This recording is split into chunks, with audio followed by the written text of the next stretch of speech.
ještě jsem se na to, jestli bude hymna nebo ne. Tam ten pot je dobrý. To neříkali, víš? Ona bude něco zpívat.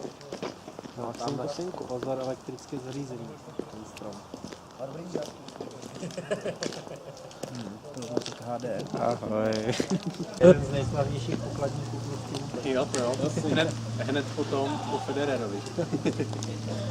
Bude se nám takovou Federerovi zvlášť. Novou sekvou HD. Chcete bratra předsedu Full HD? Ty jo, ale ty ti vybije baterku a na Dobrovici přesně.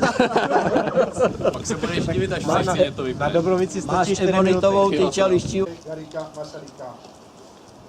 Dnešní den si také připomínáme 94. výročí založení naší Československé republiky.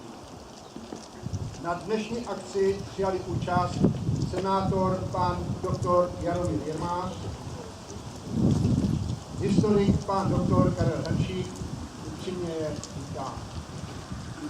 S povděkem vítáme účast členů Československé obce Ligonářské Mladé Boleslavi. Zároveň bych chtěl poděkovat našemu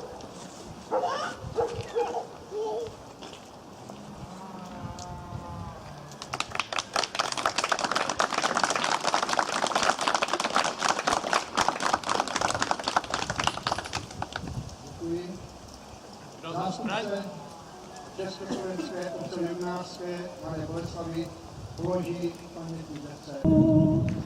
Když se ti zlamalo, dej ho spravit.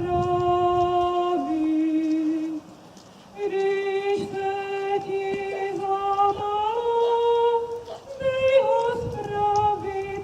Nauč se, synečku, hospodařit. Nauč se, synečku,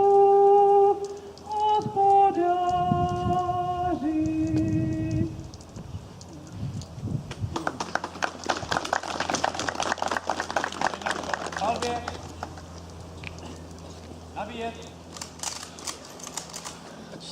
Zalíčit. Pal. Palbě. Nabíjet. Zalíčit. Pal. Palbě. Nabíjet. Zalíčit. Pal. Palbě. Noze švrat. S novou nadějí jsme přivítali konec roku 1989. Ale když jsme se v roce 1989 stali zase pány svého osudu, neměli jsme tu už ani vás, ani Štefánika. Jen dva kohouty, co nutně každý z nich musel mít svůj dvoreček. A tak nám zbyly už jen Čechy